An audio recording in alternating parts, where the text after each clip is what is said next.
વાગ્યા છે સવારના 5:45. તમે જોઈ શકો છો કે સરસ મજાના ખમણ ચૂલા ઉપર બની રહ્યા છે.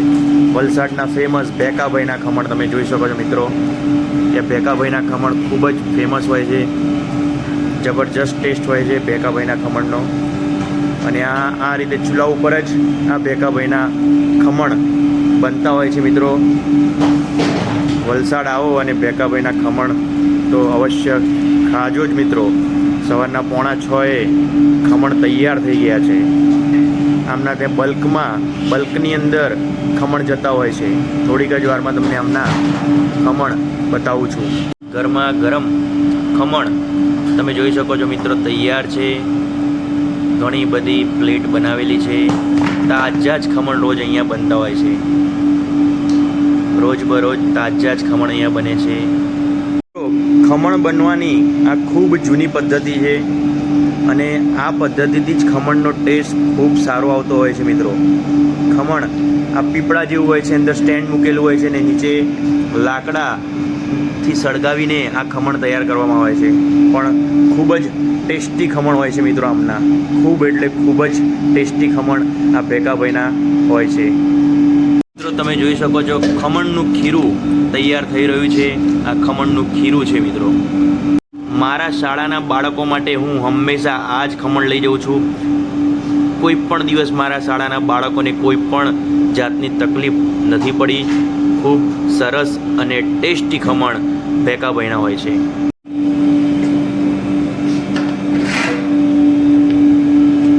જોઈ શકો છો કે બ્લોઅર લગાવેલું છે. સતત બ્લોઅરના લીધે આ સગડો પણ સરસ રીતે ચાલતો હોય છે અને આ ખમણ તૈયાર થતા હોય છે મિત્રો. તમે જોઈ શકો છો પીપળું ઢાંકી દેવામાં આવ્યું છે મિત્રો. તમે જોઈ શકો છો મજાનો ખમણમાં વઘાર થઈ ગયો છે. ખમણ કાપી દેવામાં આવે છે. થોડીક જ વારમાં ખમણ લઈ જઈશું મિત્રો. ભેકાભાઈ આ રીતે ફરસાણનો પણ વ્યવસાય કરે છે. બધી જ જાતની ફરસાણ એ બનાવતા હોય છે. દુકાન તમને ખૂબ સામાન્ય લાગશે, પણ બલ્કની અંદર ઓર્ડર જતો હોય છે. 70-80 કિલો ખમણ એમના માટે ખૂબ સામાન્ય વાત છે મિત્રો. જલેબી પણ બનાવે છે. તો અવશ્ય વલસાડના ભેકાભાઈની મુલાકાત લેજો. પ્રયાગરાજ ભેકાભાઈ ગયેલા છે એટલે બાની સાથે મુલાકાત અત્યારે હાલ થઈ છે, પણ અવશ્ય વલસાડમાં આવો તો અહીં પધારજો મિત્રો. ભેકાભાઈના ખમણ ખાવા માટે તમે અહીંયાથી આ રસ્તા ઉપર જઈ શકો છો. અહીંયાથી આપણો હાઈવે આવી જાય છે, અમદાવાદ બોમ્બે હાઈવે. આ બાજુ જાઓ તો ચીપવાડ, આ બાજુ જશો તો વલસાડ ચીપવાડમાં જવાશે. અહીંથી સીધા જશો એટલે નદી આવશે. નદી ઓળંગશો એટલે તરત જ થોડીક જ વારમાં ભેકાભાઈના ખમણ આવશે. હું તમને બતાવું છું. ચાલો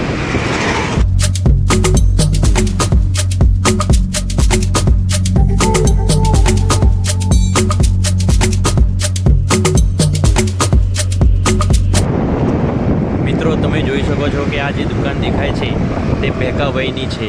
આ નીચે 2 દુકાન, એક કરિયાણાની છે અને એક ફરસાણની દુકાન છે.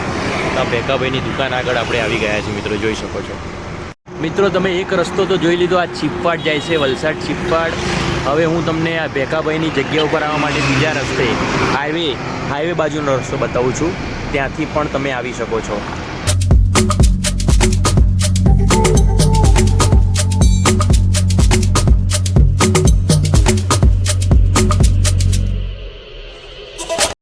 આ બ્રિજ નીચેની જે ચોકડી પડી આને ગુંદલાવ ચોકડી કહેવામાં આવે છે. અહીંથી જમણી બાજુ આપણે વળીશું. અહીંયા જમણી બાજુ આપણે વળીશું એટલે આવશે ધરમપુર ચોકડી, વલસાડ.